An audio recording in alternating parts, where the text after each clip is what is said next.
Disemba mwaka huu katika jiji la Kisumu. Registration fee itakuwa shilingi 1,500. Na deadline, wale ambao wako na mipangilio ya kuhudhuria, kesho ndio itakuwa siku ya mwisho ya kujiandikisha. Kwa hivyo mujitayarishe. Na tangazo lingine ni kuwa wazazi wote ambao wako na watoto kuanzia miaka 4 mpaka 15 wakutane baada ya ibada katika hii sehemu pale. Kwa hivyo mkutane, kiongozi wa watoto ako na jambo la kuambia, msikose.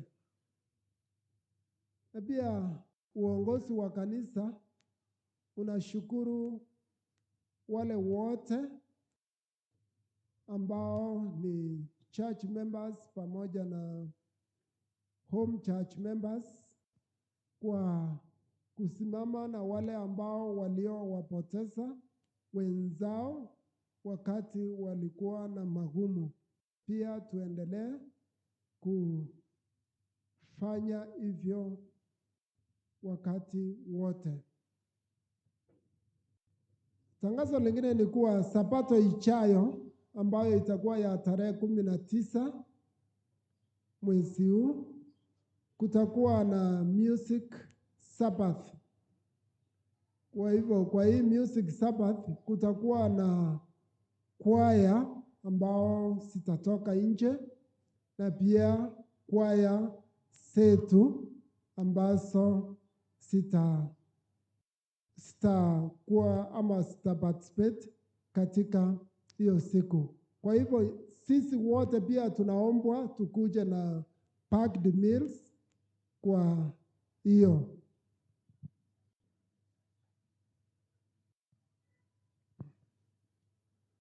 Tangazo lingine ni kuwa kesho kutakuwa na women ministry prayer band, that is at church level. Itakuwa hapa kuanzia saa 6. Kwa hivyo all women mnaombwa kuhudhuria katika hiyo prayer band ambayo itakuwa kesho. Nyamakenya Home Church kesho mnakutana kwa Thomas Osano kwa maombi yale maombi ya asubuhi. Ya Mataro Home Church mkutane hapa after divine.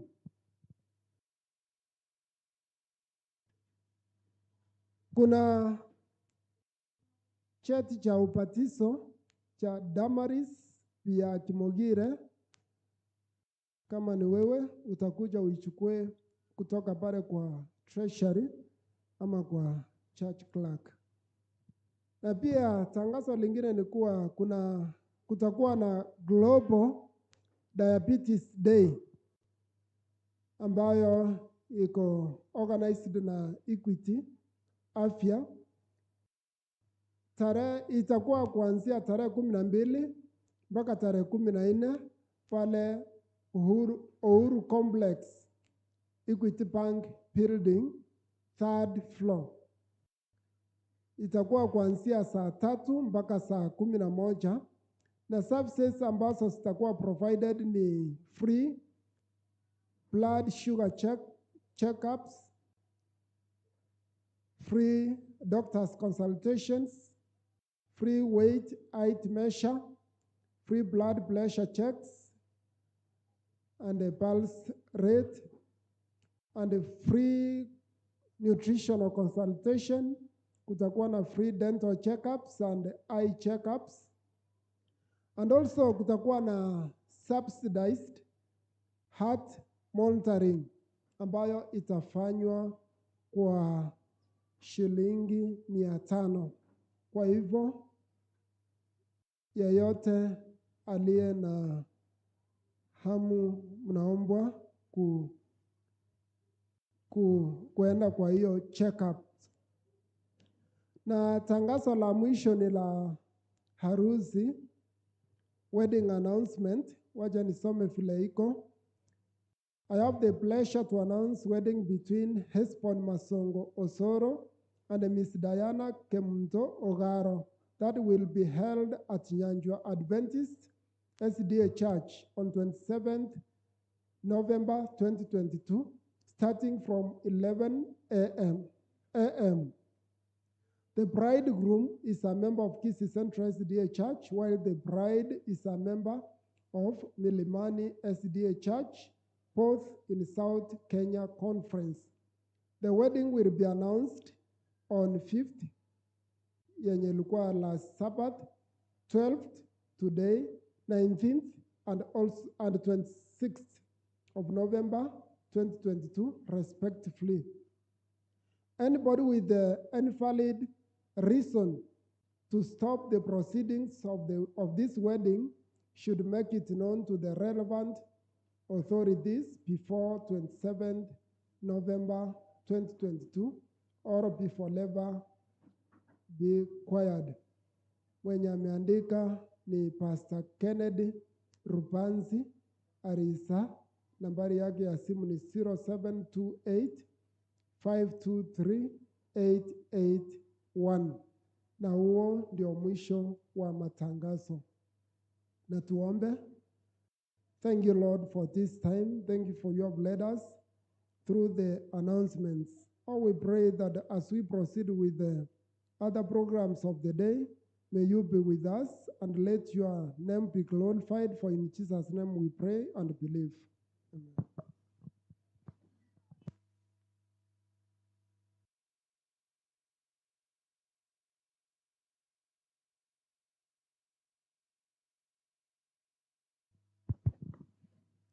God is good. Tunamshukuru Mungu wetu. Kuna jambo ambalo tungefanya in the next 2 minutes. When you read in the Bible, in the book of 2 Chronicles, chapter 7, 2 Chronicles, chapter 7, verse 4, inasema, then the king and all the people offered the sacrifices before the Lord. In verse 4, verse 5 inasema, then King Solomon offered a sacrifice of 22,000 bulls and 120,000 sheep. So the king and all the people dedicated the house of the Lord. Ya kwamba wakati things have been offered to the church, we dedicated them. And therefore kuna mama ambaye ningeomba atembee mbele kwa haraka. Ametoa fiti 5 katika kanisa letu. Huyu mama ni kusema tu asante kwa Mungu. Kwa wapi yule mama? Kijana yake alipata accident. Mungu akamtetea, kwa hivyo ameona ya kwamba ni mzuri atoe fiti kama zawadi katika kanisa ya Bwana. Huyu mama ameenda wapi? Niliomba asimame karibu hapa. Huyu mama anatoka church ya Milimani. Huyu kijana yake ndiye alipata ajali, pato kichwa imefura kwa kuumia katika hiyo ajali. Akasema ya kwamba niombee na familia yangu, na kama njia moja ya kushukuru Mungu, amesema wacha nilete fiti 5 katika nyumba ya Bwana. Mnasemaje? Pia nifanye appeal ya kwamba we need chairs. We need more chairs. When we sat in our church board last month, tumeongeza in number and therefore we need more chairs. Kama church board walitoa fiti 60 and therefore we appeal to anyone ambaye atakuwa touched. Unaweza toa pesa, unaweza toa kiti in form of pesa katika hiyo paper ya kanisa unaandika seats 50. Ama unaweza nunua, kama huyu mama alienda kwa supermarket akanunua kiti ambacho kinalingana na viti ambazo tuko nazo kwa kanisa. Kiti ambacho kinalingana na viti ambazo same color siko hapo kwa supermarkets, you can buy and donate. Kwa hivyo namwalika Dada Nyang'ara akuje asimame hapa so that we can pray for the family ya huyu mama. Mama, naomba utusalimu. Wasabiri ya mchambo, namrudishia Mungu asanti. Ilikuwa Jumatatu, Eriki akaenda kwa barabara, kufika hapo mwisho wa Ramu, pikipiki ikatoka nyuma ikampiga akaanguka, hata hapa uso amefura. Nikaona alikuwa hata tuitu amevunjika aende tenwiki, lakini ngasema tutamrudishia asante, tununue viti washiriki wakalie.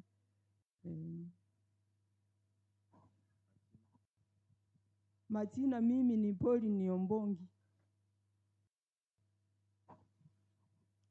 Pr Ondari amekuwa na changamoto hapa na pale kwa wale ambao tunamjua. Chini mwaka jana tulikuwa tena matanga kwake kwa mtoto wake. Mungu anaendelea kumulinda na tunaomba aendelee kumulinda. Next Sabbath tutakusanya tutafute cement ya kumaliza ile ukuta. Church choir imepush from this side wakafikia hapo. Tunashukuru. Next Sabbath tutakusanya pesa kidogo tumalize hii wall ili kuna crusade ambayo inakuja hapa mbeleni ya Papu. Ile msee anaitwa Papu from India anakuja. Iwe ya kwamba tumepiga rangi ndio picha zinatokea mzuri katika kanisa letu. Naomba Elda ushikilie hiyo viti ili tuombe. Mtakatifu Mungu Baba wetu, tunaposoma historia ni ya kwamba watu walikuwa wanaleta vitu katika kanisa. Churches were dedicated, chairs, tables, vifaa ambazo zilikuwa zinatumika katika nyumba yako, they were dedicated, and some of those items were offered by your children. Tunashukuru Mungu wetu kwa sababu ulimulinda Mama Pauline. Amekuwa na changamoto hapa na pale, lakini tunashukuru kwa sababu unaendelea kumulinda. Na kama njia moja ya kusema tu asante Bwana. Hii wiki ingekuwa ni historia ingine, wakati kijana yake aligongwa na motorbike. Angepelekwa hospitali atumie pesa nyingi, lakini ukamkinga. Kwa hivyo Mungu wetu, Mama Pauline ameonelea ya kwamba ni mzuri ile pesa ambayo angetumia kwa hospitali. Kwa kufikiria kwake, hakuna mtu ambaye alimuongelesha akanunua viti 5 na imeleta kwa kanisa. And therefore, Lord, we dedicate the 5 seats unto your church ili sianze kutumia kuanzia sasa. Na wale wengi ambao wataguswa na kununua viti katika kanisa letu, kwa maana tunaelekea msimu wa likizo, watu wetu wamekuwa wengi, hiyo ni mibaraka. And when we have a crisis, which is a good crisis, kama kanisa tunaomba ya kwamba tujitolee ili kanisa letu liendelee kukua. Kwa hivyo bariki mama, mulindie watoto wake, mulindie afya yake. Shetani anapopigana na yeye, tunaomba mfunike na damu ya mwana wako Kristo. Ndilo ombi letu katika jina la Kristo tunaomba na kuamini. Amen.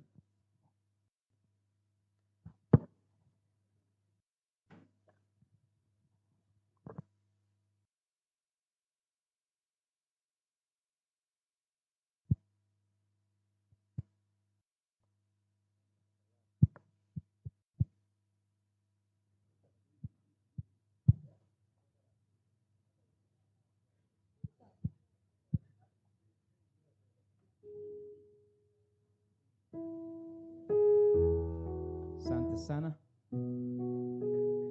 Tuweze kuweka ule wimbo wa kuwakaribisha wahudumu mbele. Be silent. It's a song we are doing. Pianist, tupatie key. B flat.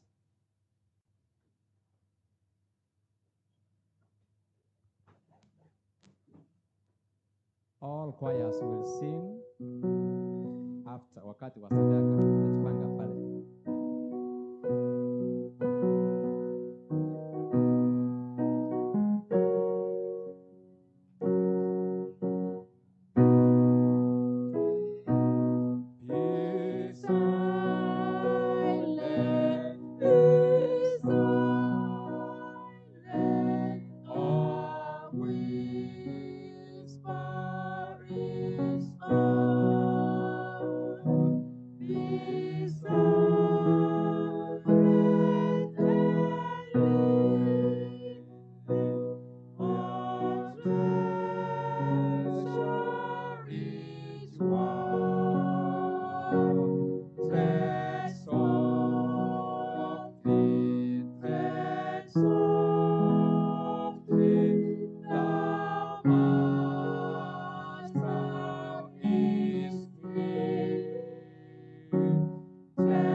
Wote.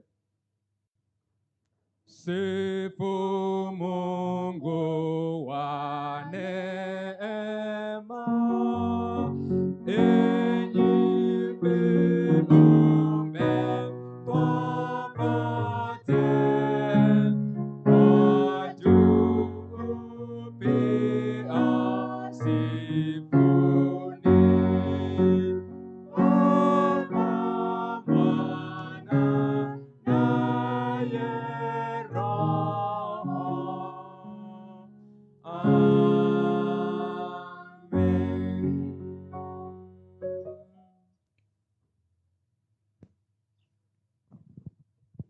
Na tuombe. Baba na Mungu ishie milele, jina lako litukuzwe na lipewe sifa. Asante kwa sababu wewe ni mkuu, uliyeumba mbingu na nchi na vitu vyote vilivyomo. Tunakushukuru kwa sababu ya sabato takatifu siku ya leo. Wewe ambaye umetukusanya katika eneo hili kwa sababu ya kuabudu, tuomba kwamba uwepo wako uwe pamoja nasi. Tujaze na Roho Mtakatifu, utusimamishe wima katika imani, uyatie maneno katika kinywa changu katika siku ya leo nitakapokuwa na umega mkate wa kimbingu. Ni katika jina kuu la Bwana Yesu tumeomba na kuamini. Amina.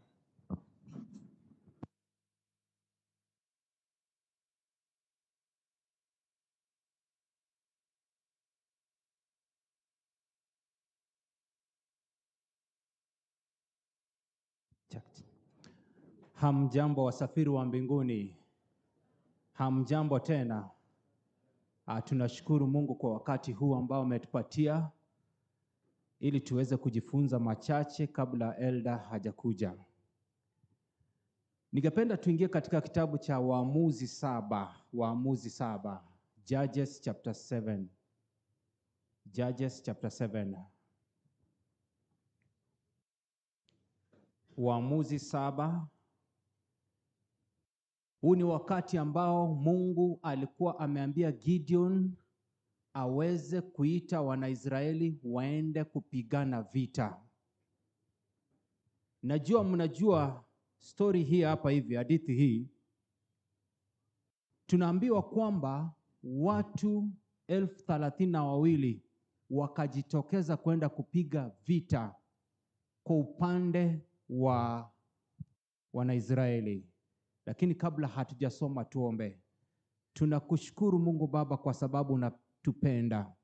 Tunapofungua maandiko haya, tuongoze, ni katika jina la Yesu Kristo tumeomba na kuamini. Watu 32,000 wakaja kwa mkono wa Bwana. Lakini tunaambiwa wakati tunasoma hiyo Waamuzi 7, ukisoma fungu la 12, wale wa Midianites, wa Amalekites walikuwa wengi, yaani ngamia walikuwa kama mchanga wa bahari, haungeweza kuhesabu. Lakini Mungu akasema, watu hawa ni wengi, siwezi kukupatia ushindi, wapunguze. Akasema kila mtu ambaye anayeogopa rudi. Watu 20,000 wakarudi, 22 wakarudi, 22,000 wakarudi nyumbani. Inamaanisha kwamba hii ilikuwa idadi kubwa sana. Inamaanisha kwamba wengi wetu ni waoga, na tunajua kwamba waoga hawataingia mbinguni. Mungu atusaidie sana tusiwe waoga. Lakini sisitizo langu linatoka kwa hilo la pili, ambapo anamwambia kwamba bado hawa watu ni wengi. Unajua, kama Mungu angekuwa anaongea wakati kama huu ambao tuko hai, huu wakati, ungesikia vijana au hata sisi tunasema, what? Seriously? Hivyo ndio tunaongea. Watu 22,000 wameenda. Seriously? Na bado unasema hawa ni wengi. That's how we say, like seriously. Lakini Mungu akamwambia hawa bado ni wengi. Biblia inasema kwamba wachukue kwa maji. Unajua, kila wakati tunajaribiwa, na mambo ambayo tunajaribiwa ni mambo madogo sana. Wengine inaweza kuwa kunywa maji, jinsi ambavyo wale walijaribika kwa kunywa maji. Wengine inaweza kuwa kutoa zaka na sadaka. Wengine inaweza kuwa ni chakula. Wengine inaweza kuwa umepewa pesa ugawie watu. Sijui sisi tutajaribiwa kwa nini.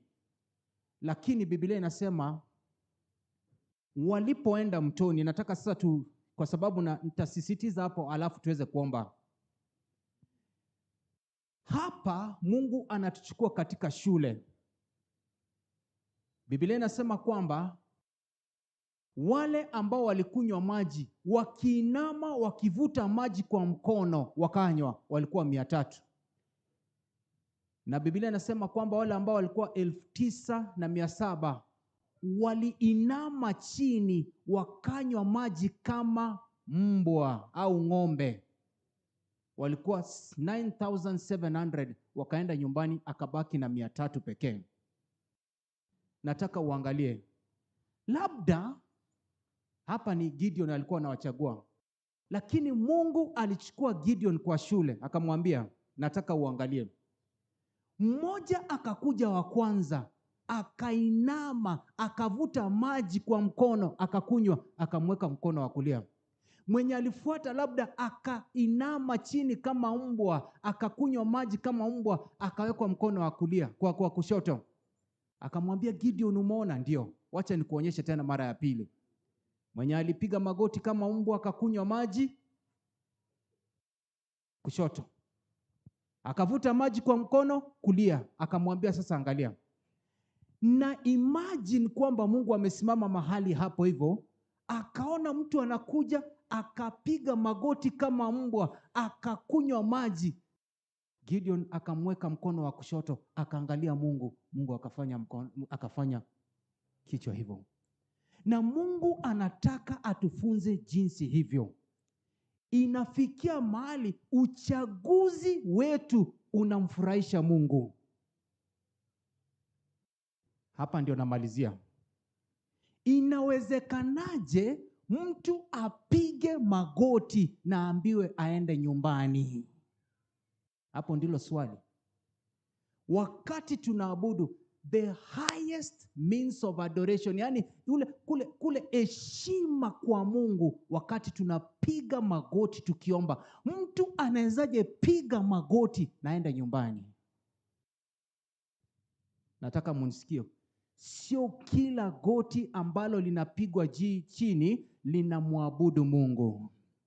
Wengine wamekuwa wakipiga magoti wakiomba pesa ga kinkonye. Wengine wakati wameachwa wachumba wanapiga magoti wakilia nisamee. Wale wenye wana date, piga magoti ga kinga bere. Sio kila goti ambalo linapigwa chini ni la kuleta sifa na utukufu kwa Mungu. Wakapiga magoti na wakaenda nyumbani. Nikimalizia, kumbuka kwamba wale ambao walivuta maji kwa mkono wakinywa walikuwa wanakunywa maji wakiyatazama.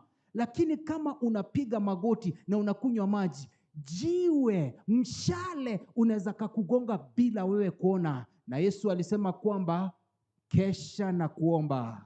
Hata tunapofanya kazi zetu, mahali ambapo tuko kazini mwetu, kule biashara, fanya biashara zako ukikesha na kuomba. Yaani ukiwa mwangalifu usije ukapatikana na mishale ya shetani. Kwa hivyo asubuhi ya leo kabla sijakaa, goti ambalo unapiga goti hilo likimtukuza Mungu, ama unapiga goti kwa sababu ya biashara, goti kwa sababu ya mambo mengine. Magoti hayo yapigwe kwa kuabudu Mungu, na Mungu awabariki. Tuombe. Baba yetu ishie mbinguni, tunakushukuru kwa asubuhi ya leo. Tusamee dhambi zetu, tumepiga magoti.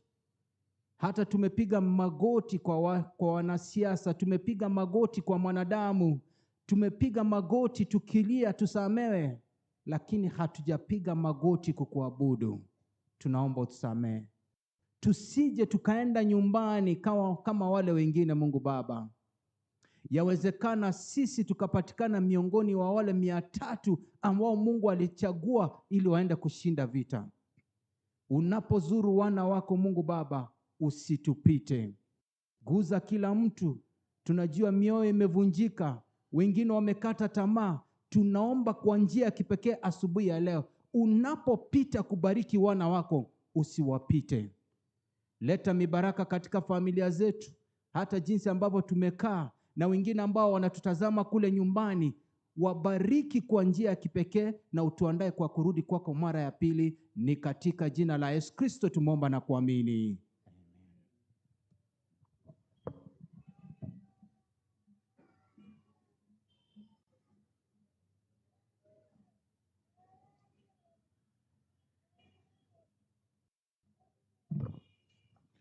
Happy Sabbath.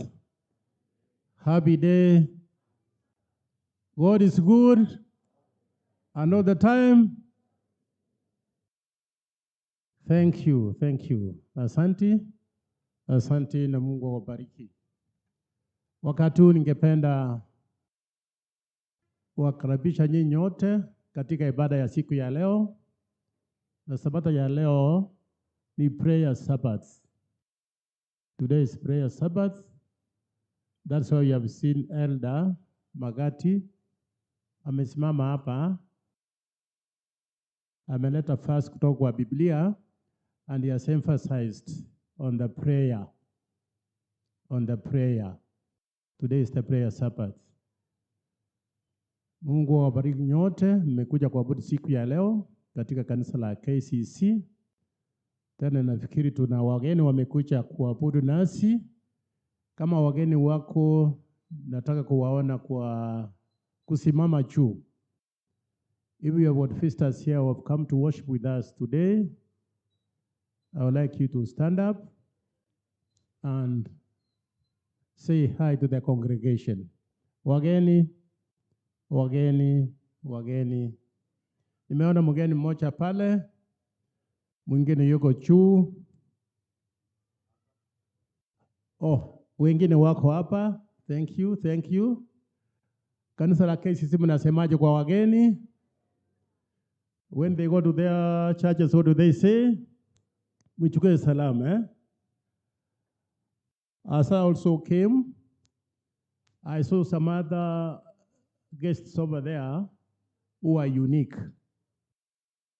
They have come from Burundi because there is war in Burundi. I saw some 3-4 mamas over there with children because their country is not in peace. They are around here The church authorities will see them later. Nimeona watoto wa shule wamekuja hapa. Hii shule gani? Precious Hope. Elimu.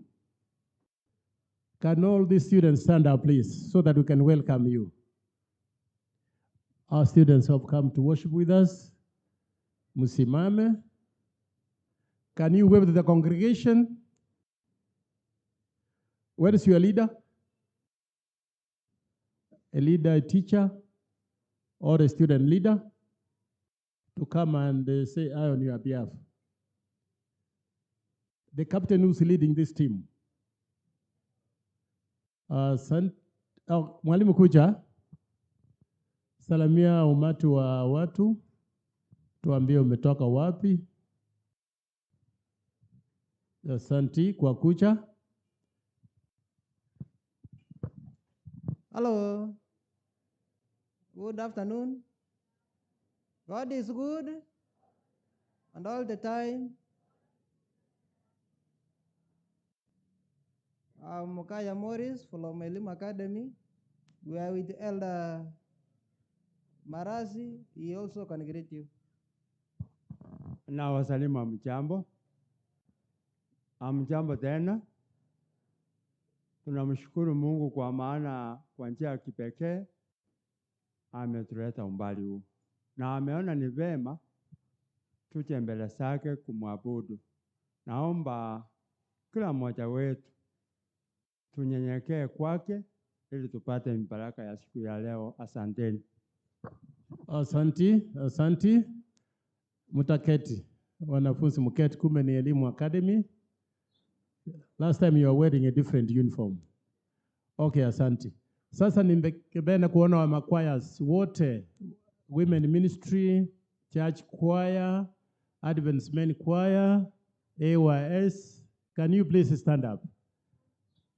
All our choirs in the church. Musimame, so that you can salute the congregation. Please, can you salute the congregation? Congregation salute back to the church choir members, Adventist men, church choir, women ministry, AYS, and even children choir. Thank you. Also at this time, I would like to call the church choristers to stand up and wave the congregation. This is another special group. Thank you, the choristers. Finally, I'll end up with the elders. Church elders, please can you stand up? Our church elders, musimame, ili musalamie wapenzi wa Bwana. Our first church elder, can you say aye kwa niaba ya kanisa? Thank you. I'll also come up front here, starting from this right-hand side. We have got that one who's going to lead in the tithe and offering, prayer. Every nomosa, kuja pambelo salamia wapenzi wa Bwana. Happy Sabbath, church. Happy day. Be blessed. Thank you. The one who's going to read the whole scriptures, she's Bisiba Nyanumba. She's a secretary to the prayer ministry. Please, Bisiba, can you come and say hi to the church? Happy Sabbath. Happy day. God bless you. Thank you. Next is one of our guests, Elder Nimrod Magati, ujo salamie wapenzi wa Bwana. The Lord is good all the time. God bless you. Thank you. The children's story is going to be given by Sharon Nyonga, kutoka Elimu. Sharon Kucha. She's a candidate. Should also pray for her and the rest of the students who are candidates. Happy Sabbath. Happy day. Thank you. Sign language, Jessica Omwancha.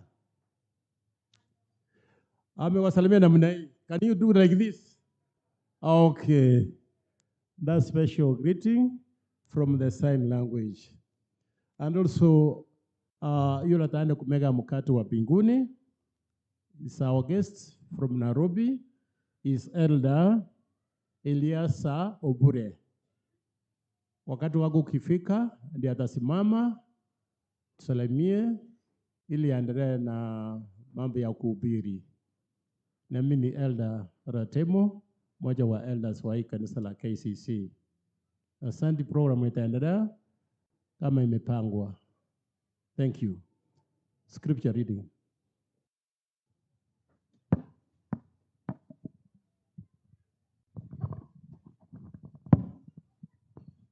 Let's turn to our Bibles and open 2 Kings 13, verse 20 and 21. And it reads, Elisha died and was buried. Now Moabite raiders used to enter the court every spring. Once while some Israelites were burying a man, suddenly they saw a band of raiders. So they threw the man's body into Elisha's tomb. When the body touched Elisha's bones, the man came to life and stood up on his feet. God bless you. Let's open our Nyimbo za Kristo, number 40. Let the choristers read us. Asante. Tusimame sisi wote na tuimbe sisi wote.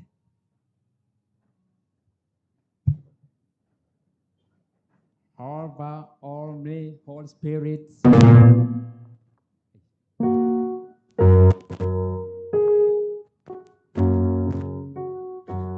Nijaze.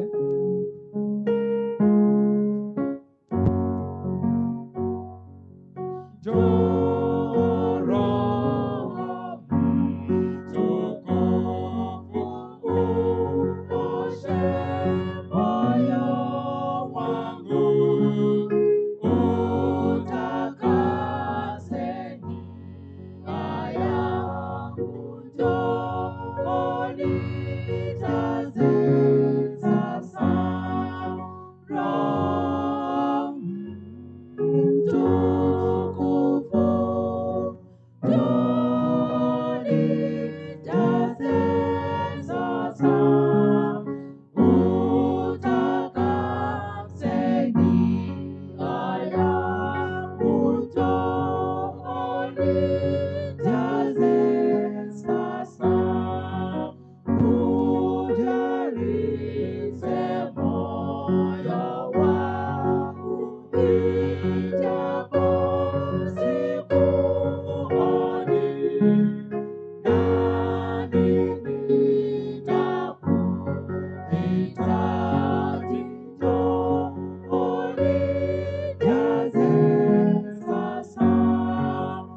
hatujaomba, usije na mizigo kanisani na ukarudi nayo.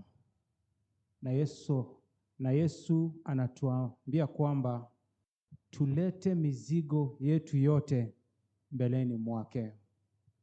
Biblia inasema Wafilipi 4 fungu la, msijisumbue kwa jambo lolote, bali kila jambo kwa kuomba na kusihi pamoja na kushukuru, haja zenu na zijulikane na Mungu.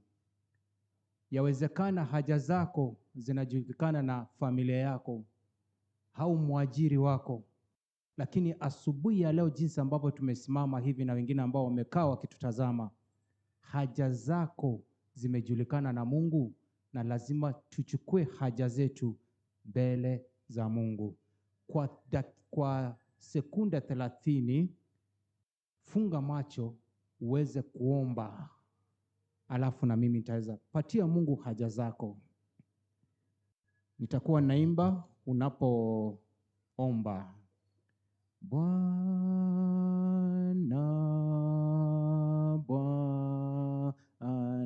naomba unisikie,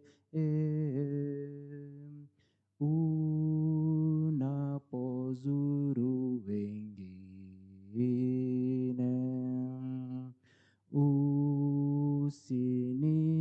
usinipite.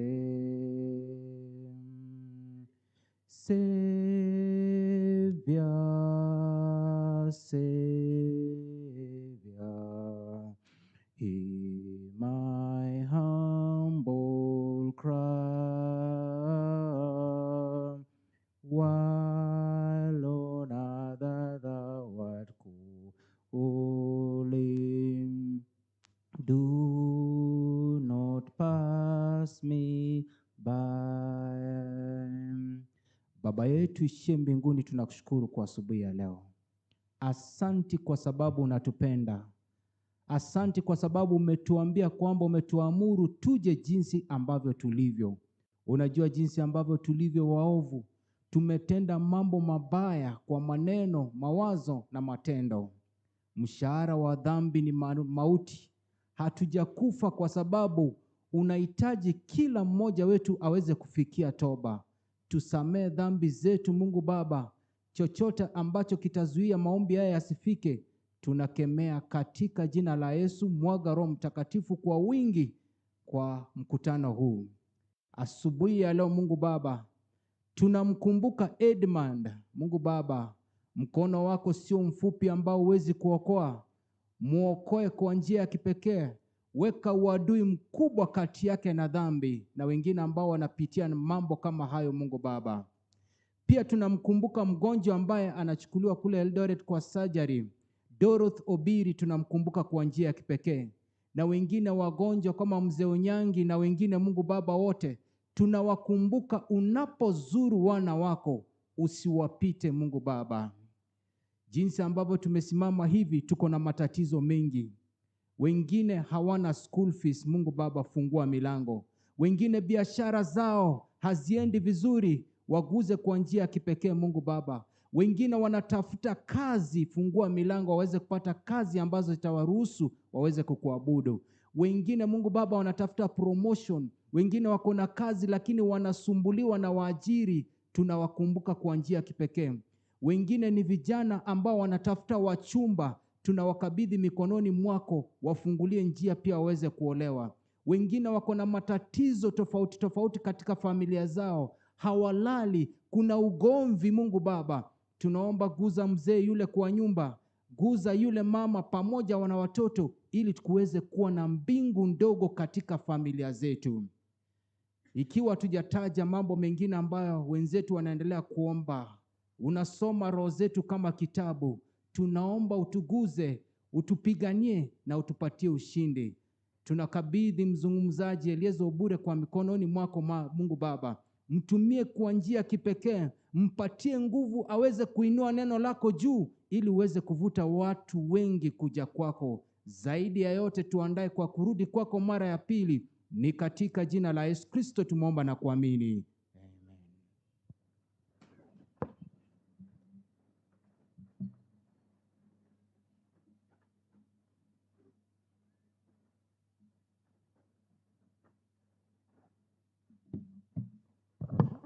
Tufungue Biblia zetu katika kitabu cha Malaki 3. Tuangalie Biblia zetu kitabu cha Malaki 3 fungu lake la 8 hadi 10. Na inasema hivi: Will a man rob God? Yet you have robbed me. But you say, in what way have we robbed you? In tithes and offerings. You are cursed with a curse, for you have robbed me, even this whole nation. Bring all tithes and offerings into the storehouse, that there may be food in my house. And try me more in this, says the Lord of hosts. If I will not open for you the windows of heaven, and pour out for you such a blessings, that there will not be room enough to receive it. Amen. Maandiko yanatuambia ya kwamba tumemwipia Mungu zaka na sadaka, na tunasema hatutamwipia Mungu. Tunajua ya kwamba kila kitu ni chake Mungu, hata sisi wenyewe. Sasa Mungu ametubariki na mali yote, na najua ukiwa na chochote unacho kwa account, Mungu anajua. Chochote unacho sahi kwa mfuko, Mungu anajua. Unapotoa zaka na sadaka, ujue ya kwamba unamtolea Mwenyezi ambaye amekubariki na vyote ulivyo navyo, na sasa tunafaa kutoa kwa uaminifu, sababu tunamtolea Mwenyezi ambaye ametubariki nazo. Ningependa kuomba deacons and deaconesses wasimame tunapoomba tuweze kumtolea Mungu. Deacons and deaconesses to stand up.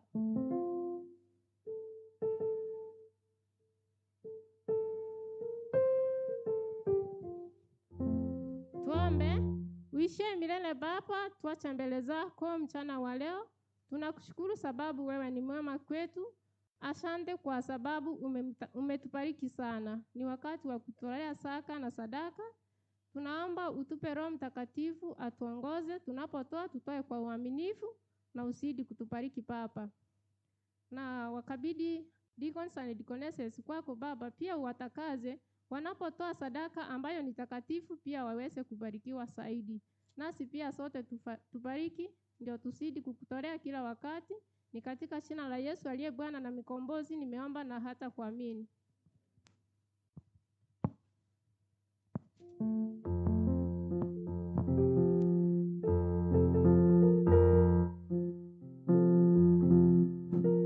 Asante. Wakati ningependa kuita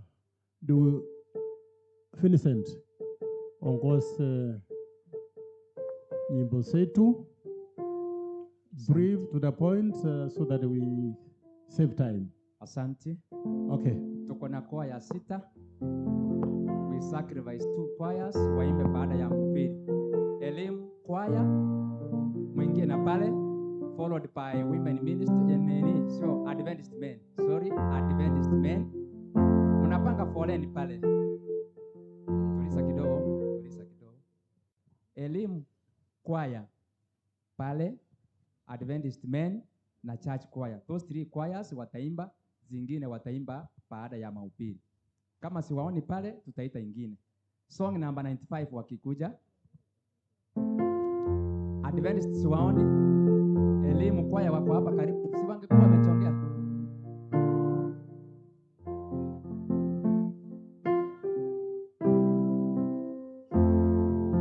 Sikieni neno la Mungu wetu, zileteni zaka kwa hazina, leteni na mioyo yenu yote, ni baraka itakuwa.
nipatie elimu kwaya, maana sioni Adventist men pale, nitaita kwaya nyingine. Nilisema ya kwamba kwaya zote wapange pale. That is how the program runs. Nyuma ya Adventist men ni church choir. Tuokoe wakati. Youth choir na women ministries wataimba baadaye. So kama sioni Adventist men pale, nitaita another choir.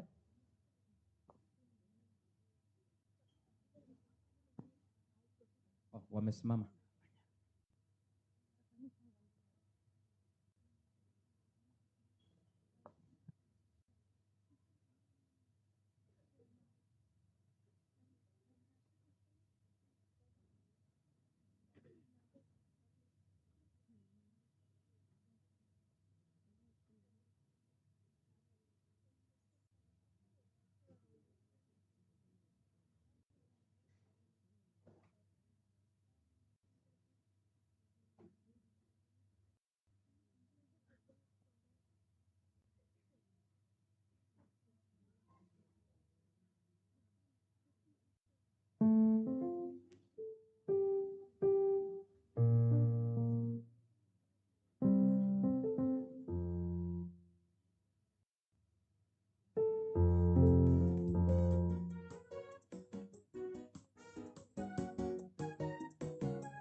Negesicha maene kono nanchire Kyarolekana mambya na mubaso mogoroba kyaroroka Ubugima bumonto negesicha maene kono nanchire Kyarolekana mambya na mubaso mogoroba kyaroroka Natomorore umonene Yesu kagoika samare Bororo nemechando besimikoba Monene kabucha Natomorore umonene Yesu kagoika samare Bororo nemechando besimikoba Monene kabucha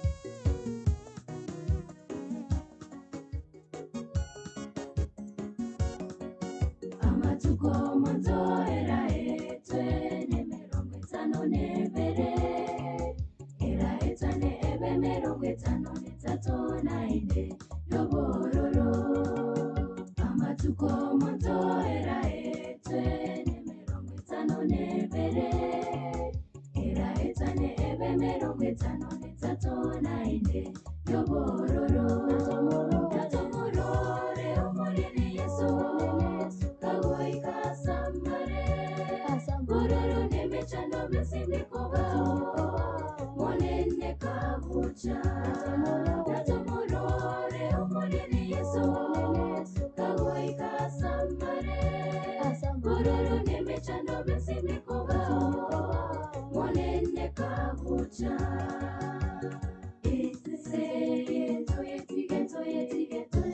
Toye kabucha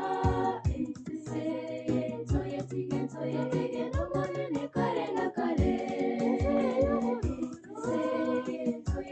Toye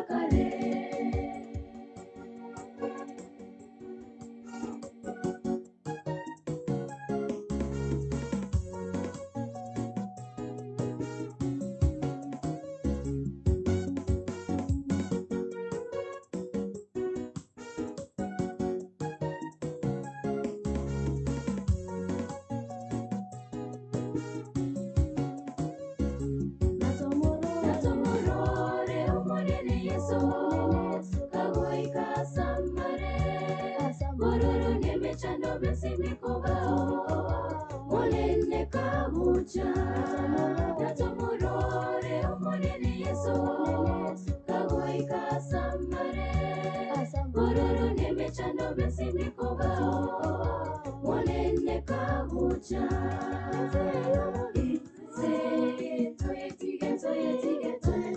toyetige kabucha toyetige nomolene kare na kare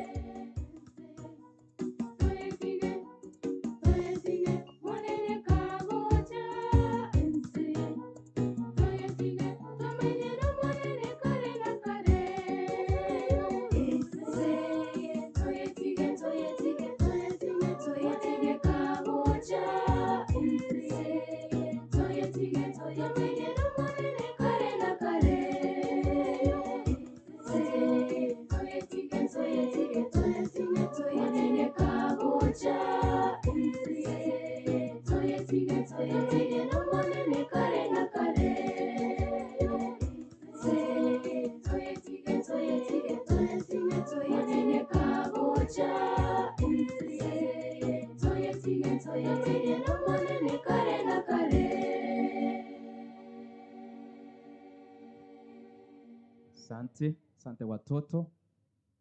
Church kwaya mtajipanga pale kwa kualika mgeni. Sasa ni Adventist men. Adventist men. Happy Sabbath. Happy day. Today we want to present a presentation from Revelation 14, 6 to 11.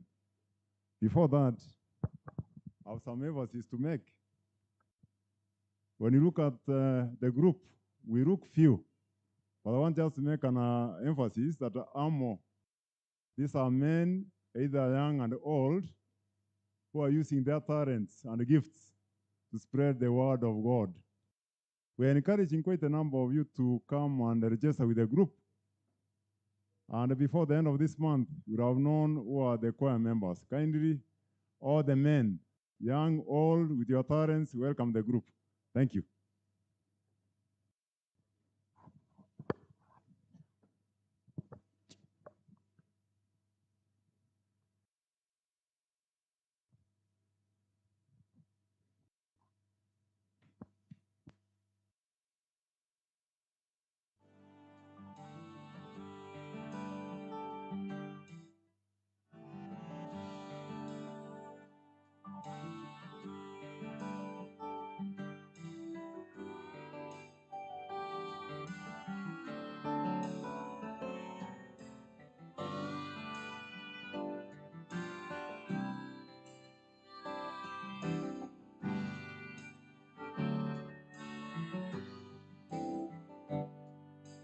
Giza kuja, wawapinga ukweli, wadharau ujumbe wa malaika watatu.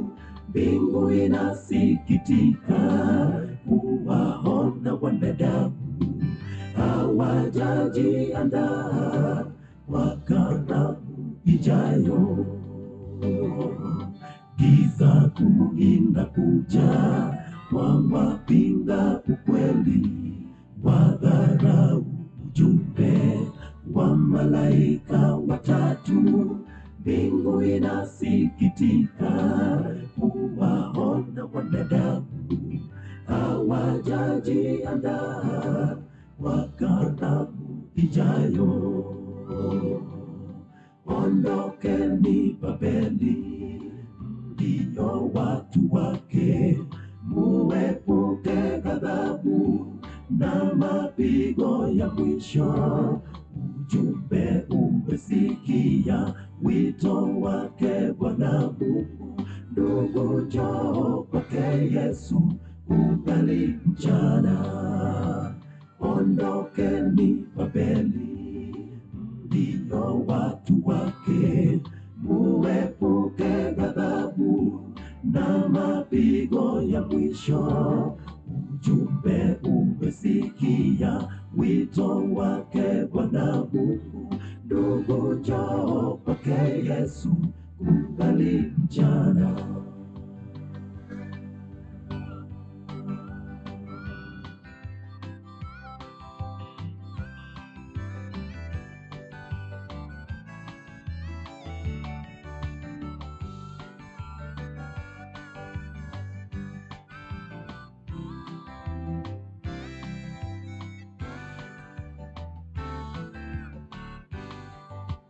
Ujumbe wa kutisha wa malaika watatu, kumbuka ile chapa ya sabato bandia.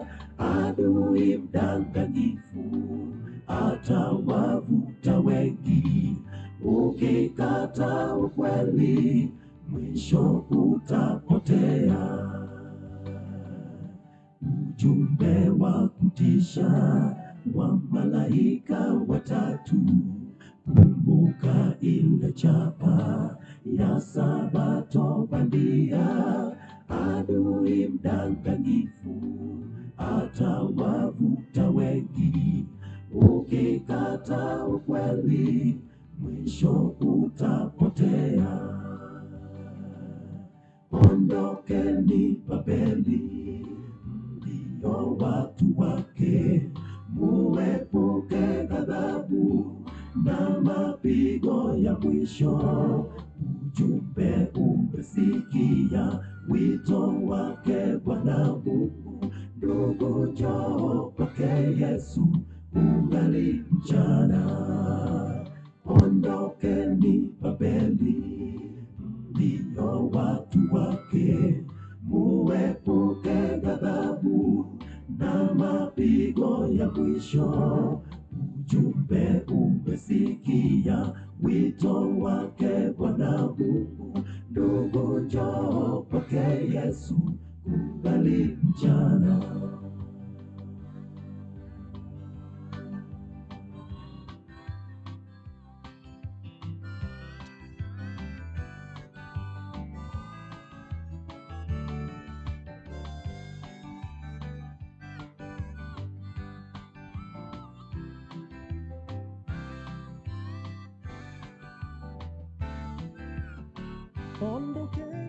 Ondokeni Babeli, ndio watu wake, muepuke ghadhabu na mapigo ya mwisho. Ujumbe umesikia wito wake Bwana Mungu. Ndugu, njoo kwake Yesu ungali mchana. Ondokeni Babeli, ndio watu wake, muepuke ghadhabu na mapigo ya mwisho. Ujumbe umesikia wito wake Bwana Mungu. Ndugu, njoo kwake Yesu ungali mchana. Ondokeni Babeli, ndio watu wake, muepuke ghadhabu na mapigo ya mwisho. Ujumbe umesikia wito wake Bwana Mungu. Ndugu, njoo kwake Yesu ungali mchana.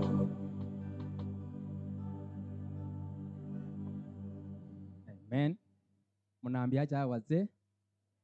Asante sana ndugu Wilson for job well done. Wanakwaya ndio wanaingia na wimbo wao unaitwa Sikia Anawaita.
Sikia anawaita Yesu, wakosaji wasipotee,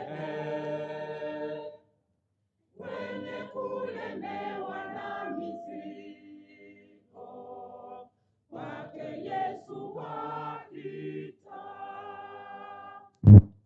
Kwangu aja yeyote, kwangu aja yeyote, kwangu aja yeyote, sitamtupa kamwe. Njoo unywe maji bila fedha, ule malishoni mwa Mungu, uwe na uzima wa milele. Kwake Yesu njoo leo.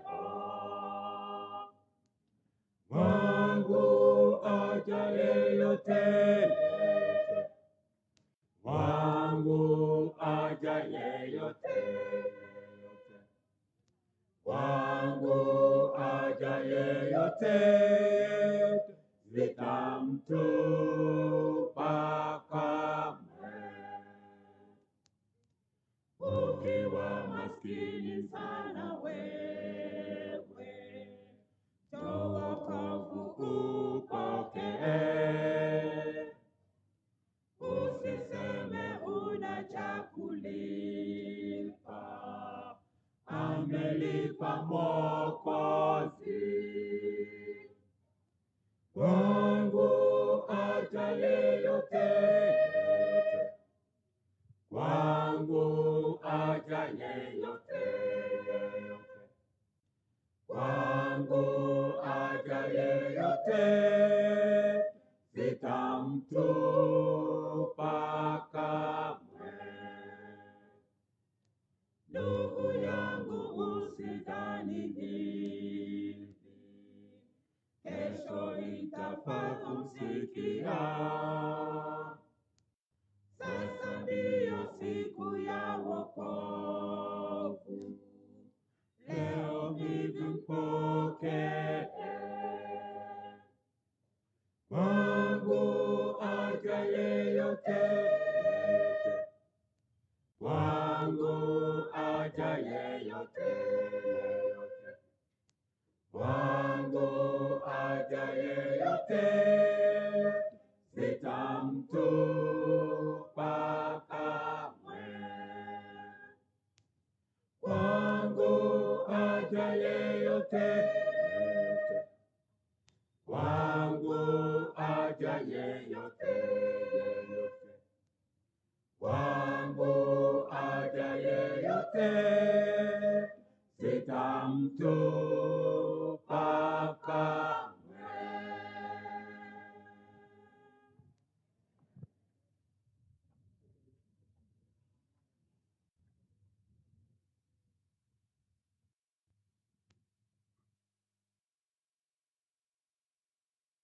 Children's story. Sharon. Happy Sabbath. Happy day. Let us start with a word of prayer. Our dear God, Father, we come before you as we start our children's story. Make us stick in our mind. It's in Jesus' name I pray. Neema ya Bwana ni tamu sana. Neema ya Bwana ni tamu sana. Neema ya Bwana ni tamu sana.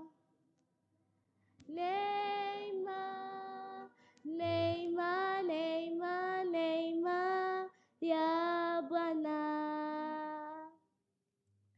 Today our children's story comes from the key verse of today, that is 2 Kings chapter 13 verse 20 to 21.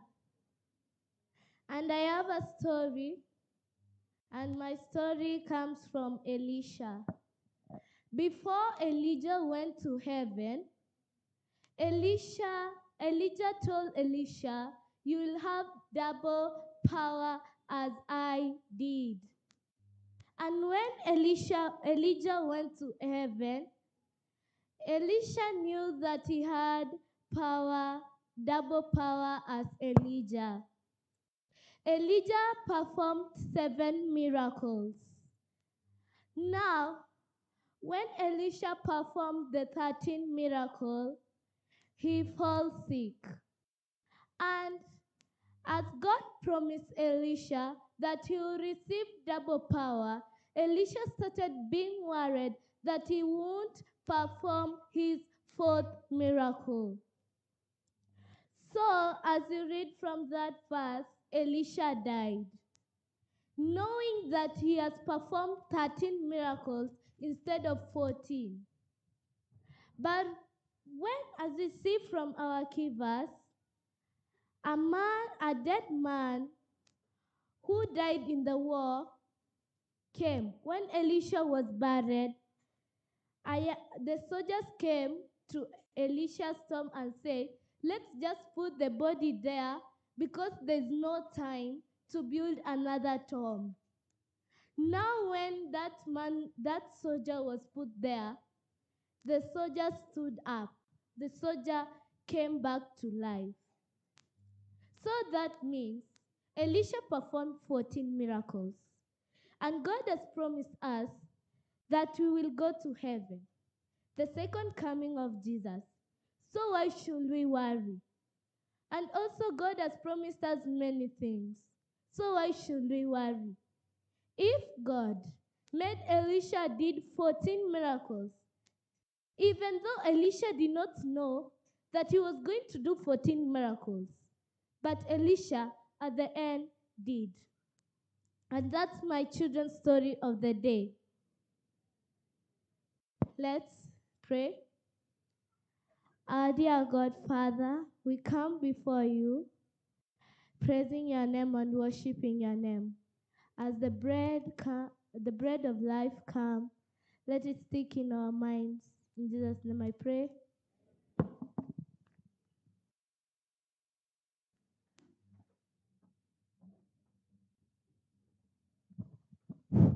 Thank you, Sharon, for telling us the children's story. At this time, I would also like to welcome our brother, Elisha Obure, who comes from Nairobi South Sea Church. South Sea or South B? South Sea. So that he can give us the word of God. Elder, welcome. This is your time. Asante.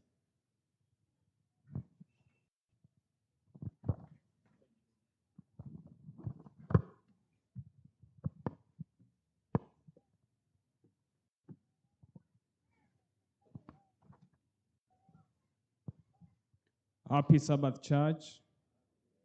Happy day. Bwana Yesu asifiwe. Acha nione. Bwana Yesu asifiwe.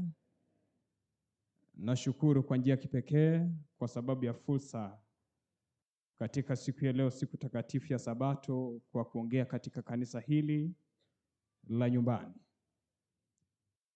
Kwa majina jinsi ambavyo mmekwisha sikia, naitwa Bwana Elisha Obure. Mimi ni mkaji wa mjini Nairobi kule, lakini natoka katika sehemu hizi za huku nyumbani. Nashukuru sana, nilipokuwa natoka kule Nairobi siku ya jana, nilipewa salamu za kipekee na mke wangu. Yaani nishaoa tayari, niko na jiko. Na maanisha kwamba nishatoka sokoni. Hata nikioga sitang'ara. Sasa natangulia kusema hivyo ndipo mtu asije akaweka matumaini kwamba ombi lake limejibiwa siku ya leo. Hasa lilijibiwa kitambo kwa mtu mwingine. Na namshukuru Mwenyezi Mungu ametubariki na vijana wawili. Mmoja anaitwa mchungaji C.D. Brooks na mwingine mchungaji Lowell Hargreaves. So niko na wachungaji katika nyumba yangu. Lakini namshukuru sana Mwenyezi Mungu kwa sababu ya mwenyeji wangu hapa ambaye anaitwa Elder Nimrod. Elder Nimrod ndiye aliyefanya kwamba nije hapa katika siku leo, aliyepasha ujumbe kwamba ninaye mwenzangu anayeweza kufanya kazi kama anayoifanya. Elder Nimrod ni rafiki yangu wa miaka mingi. Tumefanya kazi katika shamba la Mwenyezi Mungu kwa muda sasa. Na kando na hapo alikuwa msimamizi wangu katika harusi, yani ni best man wangu, kwa hivyo ni mwendani kabisa. Akija kule mjini Nairobi mimi namkaribisha, hata anayo nyumba, yani chumba kama kile cha Elisha nyumbani mwangu anapokuja. Sasa ni rafiki yangu mkubwa na nashukuru Mwenyezi Mungu kwamba alimruhusu siku leo ili tukapata kuhudumu pamoja na yeye huku. Namshukuru Mwenyezi Mungu kwa sababu utangulizi ambao umekwisha kufanywa na mtoto anayeitwa Sharon hapa, yani umefanya ni kama summary ya mahubiri tutakayokuwa nayo katika siku ya leo. Wale ambao waliopokea ile flyer iliyotengenezwa katika siku ya jana, mada yetu ya mahubiri inasema the bonds of Elisha. Na mtoto Sharon kabla simama aliniuliza nitaweza nikatoa story ambayo iko related na kifungu ambacho kimesomwa ama nitakuharibia, yani nitachafua rada. Nikamwambia hamna, kama Mwenyezi Mungu amekuonyesha hivyo basi kaitoe. Na nashukuru Mwenyezi Mungu kwa njia ya kipekee. Na hivyo nawakaribisha katika wakati huu wa kipekee ili kwamba tukaingie katika maandiko matakatifu. Mwenyezi Mungu akanene pamoja nasi sisi zote tulio hapa katika siku ya leo, siku ya Sabato. Basi mahali popote tulipo kwa heshima za kimbingu na tuombe ndipo tukaingia katika maandiko. Baba na Mungu wetu ishie milele, jina lako litukuzwe na lipewe sifa. Asante kwa sababu wewe ni mkuu. Tunalishukuru jina lako na kulihimidi. Bwana, wakati wa kipekee umewadia wa kuumega mkate wa kimbingu.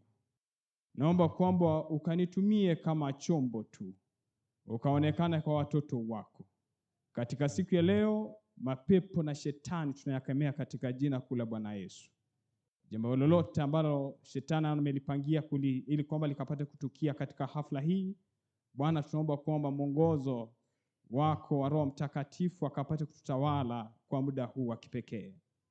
Naomba kwamba Bwana mawazo yangu kayapange jinsi ambavyo itakavyopendeza mbingu. Ukayatie maneno katika kinywa changu, ni katika jina kuu la Bwana Yesu tumeomba na kuamini. Amina.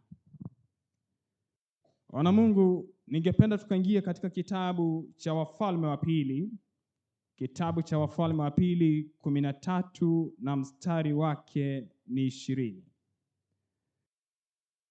Kitabu cha Wafalme wa Pili 13 mstari wake ni 20. Na ningependa kwa njia kipekee kwamba Mwenyezi Mungu akapate kutusaidia.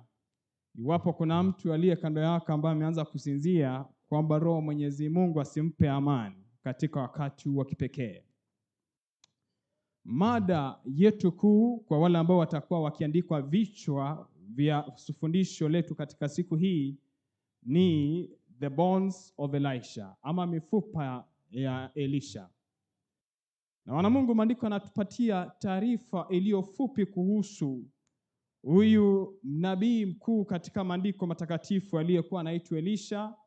Maandiko kwa ghafla tu yanatuambia kwamba Elisha akafa, nao wakamzika. Basi vikosi vya Wamoabu wakaingia katika nchi mwanzo wa mwaka. Ikawa walipokuwa wakimzika mtu, angalia, waliona kikosi, wakamtupa yule mtu kaburini mwa Elisha. Mara yule maiti alipoigusa